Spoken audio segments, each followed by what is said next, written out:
By the end of the 19th century, the Port of Montreal transshipped millions of tons of cereal from Western Canada. Tons of wheat, buckwheat, peas, barley, rye, oats, corn, and flax that needed to be unloaded, washed, weighed, sorted, and stored.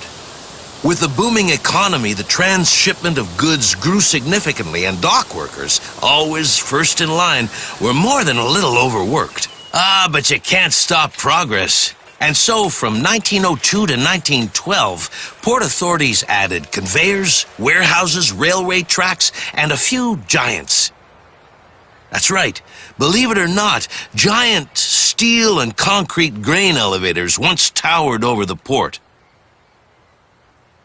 The first elevator, elevator number 1, was 12 stories high and located along the promenade between the Alexandra and King Edward Quays, right about where the pond is right now.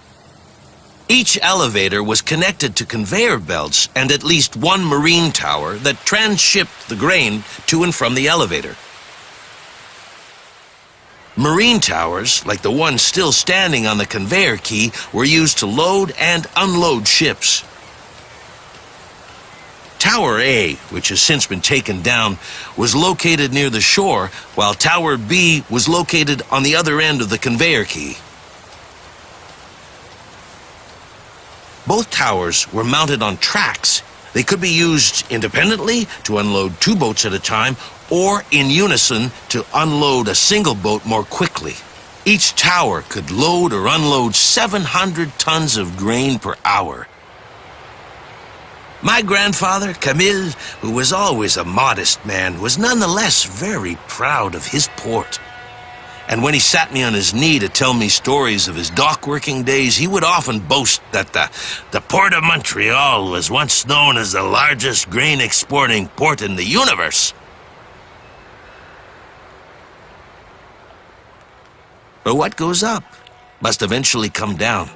And so, after the heydays of the Roaring '20s, the Port of Montreal hit a slow patch, starting with the Great Depression in the '30s, all the way through the Second World War in the '40s. By that time, my father, Laurent Bordelot, had naturally followed in his father's footsteps as a longshoreman, and he was more than a little worried about the future of his port. See, in the '50s, the construction of the St. Lawrence Seaway was in full swing, and its expansion threatened to radically change the flow of goods on the river. His boss believed that it would be a good thing for business because, in his mind, it would increase grain traffic on the St. Lawrence, which would in turn benefit Canada's largest grain port. But my father wasn't so optimistic. He worried that the ships might just pass on by without stopping in Montreal.